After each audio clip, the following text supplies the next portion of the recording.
Di sebuah desa sederhana, hiduplah seorang ibu tua bernama Bu Marni.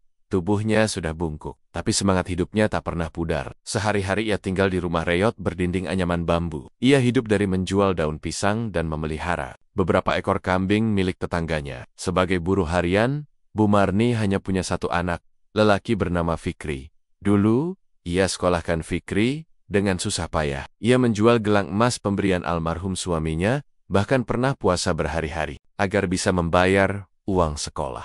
Setiap pagi, Bu Marni mengantarkan Fikri ke jalan besar, menunggu angkutan sambil membawa bekal nasi bungkus dari sisa masak semalam. Yang penting, Fikri sukses. Begitu selalu doa Bu Marni di sepertiga malam, tak sia-sia, Fikri berhasil jadi sukses. Ia bekerja di perusahaan besar, menikah dengan wanita dari keluarga berada, dan tinggal di rumah mewah yang ia bangun di kampung halaman. Tapi rumah itu tak pernah ia buka untuk ibunya. Bahkan, jarang sekali Fikri pulang.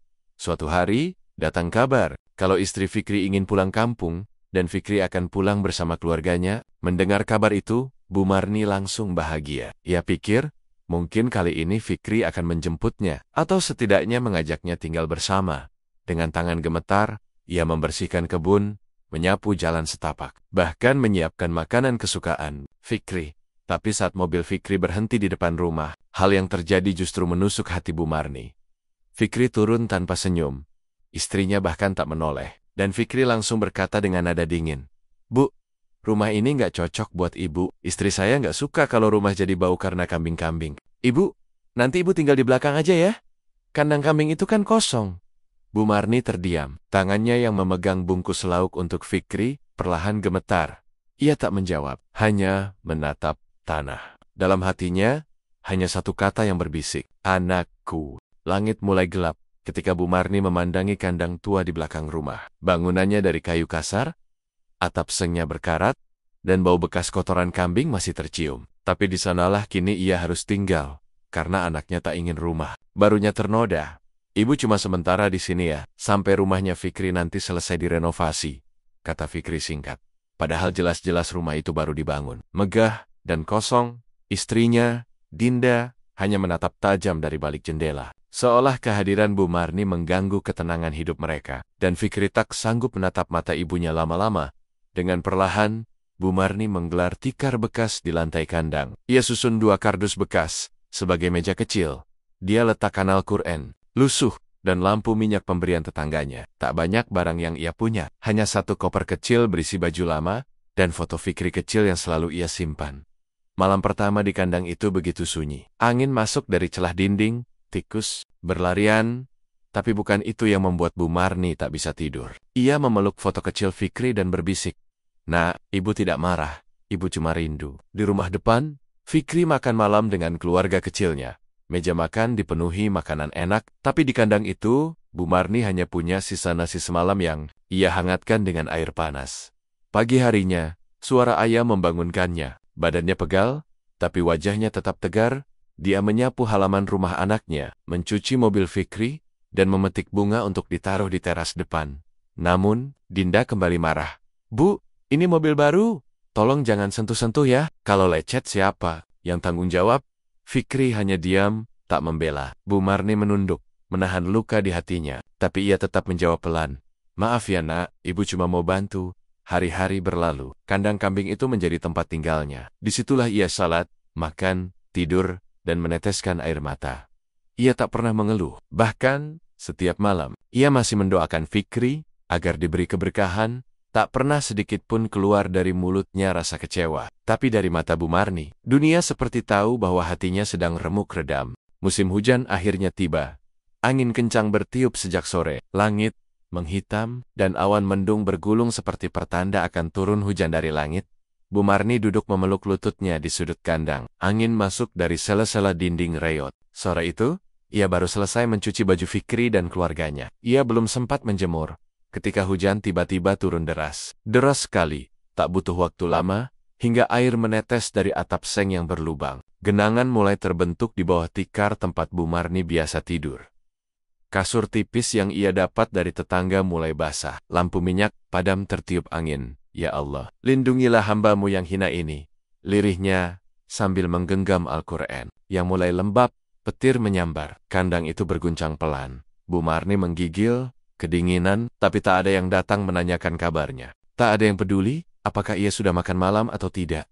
Sementara itu, di rumah depan, Fikri dan keluarganya menonton televisi sambil memakan sup hangat. Tawa anak-anak mereka terdengar sampai luar. Rumah itu hangat dan terang, tapi tak seorang pun menoleh ke belakang, ke kandang, ke tempat di mana seorang ibu tengah menahan air matanya. Malam itu, tubuh Bu Marni demam. Ia menggigil hebat. Ia batuk-batuk sampai sesak napas, tapi ia tetap mencoba bangkit. Ia tak mau jadi beban. Ia hanya berharap hujan cepat berhenti dan pagi segera datang. Esoknya, Fikri melihat ibunya menyapu halaman seperti biasa, tapi tubuhnya terlihat limbung. Ia terbatuk-batuk hebat, lalu tiba-tiba terduduk di tanah. Seketika, Fikri berlari mendekat. "Bu, kenapa Bu?" Baru kali itu Fikri terlihat panik. Bu Marni hanya tersenyum tipis, meski wajahnya pucat. Ia menjawab pelan, "Ibu cuma masuk angin." "Nak, semalam agak dingin. Kenapa nggak bilang ke Fikri?" "Fikri kan sibuk. Ibu nggak mau ganggu." Kata-kata itu menghantam hati Fikri seperti palu godam. Tapi ia tetap menahan diri. Seolah belum ingin menyadari bahwa luka itu berasal dari dirinya sendiri. Hari itu, Fikri pergi ke apotek membeli obat. Tapi setelah memberikannya ke ibunya, ia kembali ke dunia lamanya. Rumah besar, keluarga kecil, dan lupa lagi siapa yang tidur di kandang belakang. Hari itu, langit cerah. Burung-burung berkicau. Desa ramai dengan kabar gembira. Anak sulung Fikri akan menggelar acara ulang tahun pertamanya. Dinda, istri Fikri, mengundang banyak tamu dari kota. Meja-meja besar disiapkan di halaman rumah, dekorasi, warna-warni dipasang, lengkap dengan badut, balon, dan kue ulang tahun berlapis-lapis. Semua sibuk. Suara tertawa dan musik anak-anak menggema ke seluruh penjuru desa. Tapi satu orang tetap duduk diam di kandang belakang, memandangi keramaian itu. Dari kejauhan, Bu Marni, ia memang tinggal di sana. Tapi undangan itu tidak sampai padanya. Bahkan, nama Bu Marni tak disebut, tak diminta hadir, tak disiapkan kursi. Padahal, ia adalah nenek dari cucu yang sedang berulang tahun itu. Dengan mengenakan kebaya lamanya, ia memberanikan diri keluar. Ia ingin melihat cucunya dari jauh. Mungkin bisa menyelipkan kado sederhana, sebuah boneka kecil yang ia jahit dari kain bekas.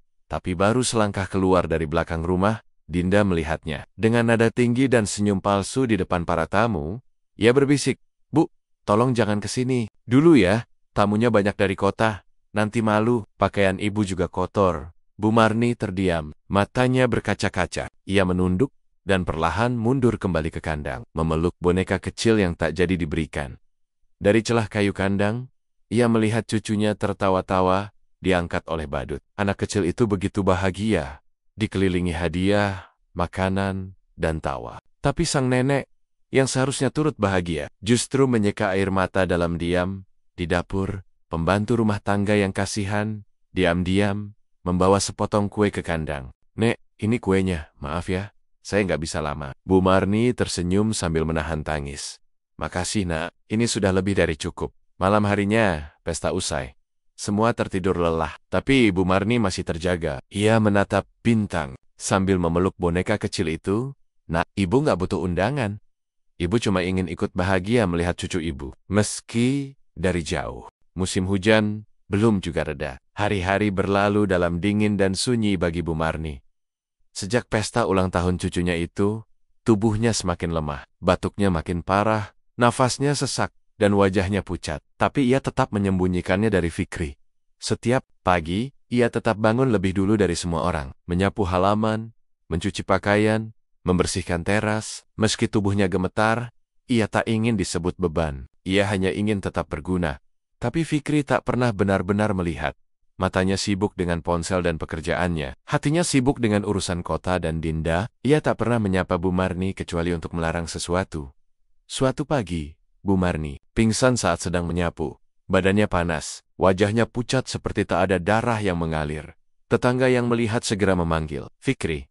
Ia berlari ke kandang dengan panik. Bu bangun!" "Bu, kenapa Bu? Jangan tinggalin Fikri." Air mata Fikri jatuh. Untuk pertama kalinya, hatinya terasa ditampar oleh kenyataan. Bu Marni dibawa ke puskesmas dengan motor tetangga, tubuhnya dibalut selimut tipis, karena tak ada yang punya mobil. Di kampung kecuali Fikri sendiri yang saat itu terlalu panik untuk berpikir. Dokter berkata, Bu Marni terkena infeksi paru-paru akibat terlalu lama tinggal di tempat lembab dan dingin. Butuh perawatan, butuh perhatian, tapi yang paling dibutuhkan adalah kasih sayang.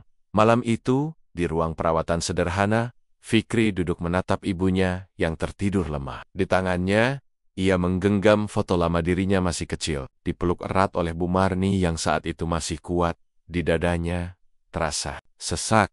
Bu, maafin Fikri. Fikri terlalu sibuk membahagiakan orang lain. Sampai lupa orang yang paling berhak dibahagiakan justru ibu.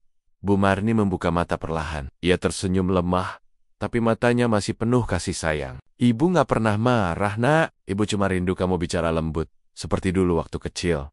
Tangis Fikri pecah. Ia memeluk ibunya untuk pertama kali setelah sekian tahun. Di pelukan itu, ia sadar. Rumah sebesar apapun tak akan pernah cukup jika hatinya kecil untuk ibunya sendiri. Setelah seminggu dirawat, Bu Marni diperbolehkan pulang. Tapi bukan ke kandang kambing itu. Fikri, yang kini mulai sadar, menyiapkan kamar khusus di dalam rumahnya. Bukan lagi karena kasihan, tapi karena hatinya mulai terbangun dari tidur panjangnya. Kamar itu sederhana, tapi hangat. Ada kasur bersih, meja kecil, dan sajadah baru yang Fikri belikan sendiri. Di dindingnya, Fikri menggantungkan foto Bu Marni muda, ibunya yang dulu tangguh. Kini terbaring lemah karena cinta yang terlalu lama diabaikan. Namun, kondisi Bu Marni tak membaik sepenuhnya. Usianya sudah lanjut. Paru-parunya terlalu lemah. Setiap malam, ia hanya berbaring, membaca Al-Quran dengan suara pelan, dan memandangi Fikri dari balik pintu sambil tersenyum. Fikri, ibu senang bisa lihat kamu berubah. Maafin aku, Bu. Aku terlalu lama lupa siapa yang dulu bangun pagi buat nyiapin sarapan. Siapa yang rela makan nasi sisa, biar aku bisa sekolah. Bu Marni tak menjawab, hanya mengangguk dengan senyum damai. Hingga suatu subuh, Fikri mendengar suara langkah yang tak biasa. Ia menuju kamar ibunya. Di sana, ia temukan Bu Marni telah tenang dalam posisi sujud. Al-Quran terbuka di sampingnya. Wajahnya damai. Sang ibu pergi dalam sujud terakhirnya. Fikri menangis. Ia peluk tubuh ibunya. Tak ada lagi kata yang bisa keluar dari mulutnya. Hanya satu bisikan lirih. Bu, terima kasih untuk segalanya. Doamu yang selalu hidup, meski hatiku dulu mati. Setelah pemakaman, Fikri memutuskan mengosongkan kandang kambing itu. Tapi dia merobohkannya. Ia ubah kandang itu menjadi musola kecil. Di sanalah kini ia sering salat, merenung, dan membaca Al-Quran setiap malam. Ia menyalakan lampu kecil di sana, dan bersujud, memohon ampun atas segala kelalaiannya. Ya Allah, ampuni aku yang dulu, terlalu buta melihat surga yang pernah hidup di sampingku. Kini, rumah besar itu tidak lagi sekedar megah dari luar, tapi juga hangat oleh kenangan dan doa-doa yang tak pernah padam. Doa seorang ibu yang, bahkan dari dalam kandang pun, tetap memohon kebaikan untuk anaknya, dan kandang itu, yang dulu saksi luka, kini menjadi tempat ia mencari ridho dan ampunan.